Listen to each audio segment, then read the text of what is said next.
మనకి ఎమోషనల్‌గా బాలేకపోతేనో, మనం అసంతృప్తిగా ఉంటేనో, అన్‌హ్యాపీగా ఉంటేనో, మనకు సెలవు దొరికితే ఎంత బావుంటది.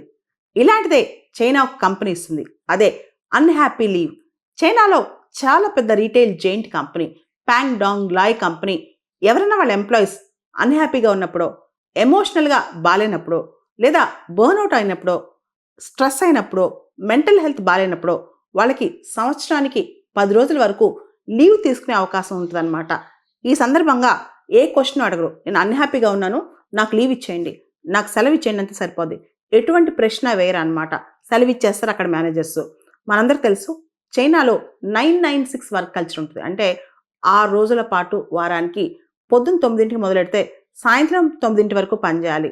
దీనివల్ల చాలామంది అక్కడ ఈ డిమాండింగ్ వర్క్ కల్చర్ ఏంటని చెప్పి యువత ఆలోచిస్తా ఉంటారు. కానీ చాలా కష్టపడి పనిచేస్తారు. ఇన్‌ఫాక్ట్ చైనా ఎంత గ్రో అయిందంటే కారణం రోజుకి 10, 12 గంటలు ప్రతి ఒక్కళ్ళు పనిచేయటమే.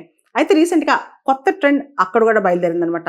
దానిలో అతి ముఖ్యంగా పాంగ్ డాంగ్ లాయ్ కంపెనీ ఏదైతే రీటైల్ జెయింట్ ఉందో దాని యొక్క ఓనర్ పాంగ్ డాంగ్ లాయ్ ఈయన ఒక కొత్త జనరస్ బెనిఫిట్స్ ఇవ్వటం మొదలెట్టారు. వీక్‌లో వర్కింగ్ డేస్ సంబంధించి ముందుగా అయితే గంటలు 7 గంటలే రోజుకి పనిచేస్తారు. వీకెండ్ ఆఫ్‌లు అంటే సాటర్‌డే, సండే ఆఫ్‌లు ఇవ్వటం, ఎక్కువ పే ఇవ్వటం ఇవన్నీ చేస్తదనమాట ఈ కంపెనీ. ఈ కంపెనీకి సంబంధించి మనం చూస్తే if you are not happy don't come to work. నువ్వు సంతోషంగా లేకపోతే వర్క్ రాక్కర్లేదని చెప్పి. ఇది employee centric approach, human centric approach. అంటే పీపుల్ ఫస్ట్ మనుషులను అర్థం చేసుకుని, ఎంప్లాయీస్‌ని అర్థం చేసుకుని, వాళ్ళ వర్క్ లైఫ్ బ్యాలెన్స్ గురించి ఆలోచించి వాళ్ళకి లీవ్ ఇవ్వటం అనమాట.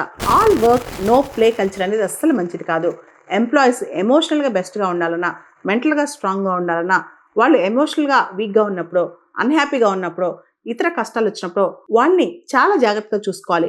ఏ ప్రశ్నలు అడగకుండా సెలవులు ఇచ్చేసేయాలి. అదే అన్‌హ్యాపీనెస్ లీవ్ అనమాట. సాధారణంగా మనం అన్‌హ్యాపీగా ఉన్నప్పుడు, మన మనసు బాలేనప్పుడు, మనం పనికెళ్ళినా సరే, ఏ వర్క్ చేస్తున్నా మనసు దాని మీద లగ్నం చేయలేం.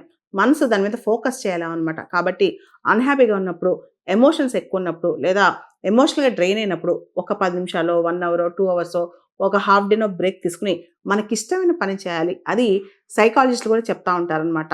లేదా ప్లేస్ మారాలి. లేకపోతే యోగా కావచ్చు, ధ్యానం కావచ్చు, ఇలాంటివి చేయాలి. లేదా బ్రీతింగ్ ఎక్సర్సైజ్ కావచ్చు. అండ్ లేకపోతే మనకిష్టమైన మూవీ చూడొచ్చు. బాగా నవ్వొచ్చే మూవీనో, లేదా మన ఫేవరెట్ మూవీనో చూడొచ్చు. అప్పుడు మనకు చాలా డైవర్సిఫైడ్ థాట్స్ వస్తాయన్నమాట.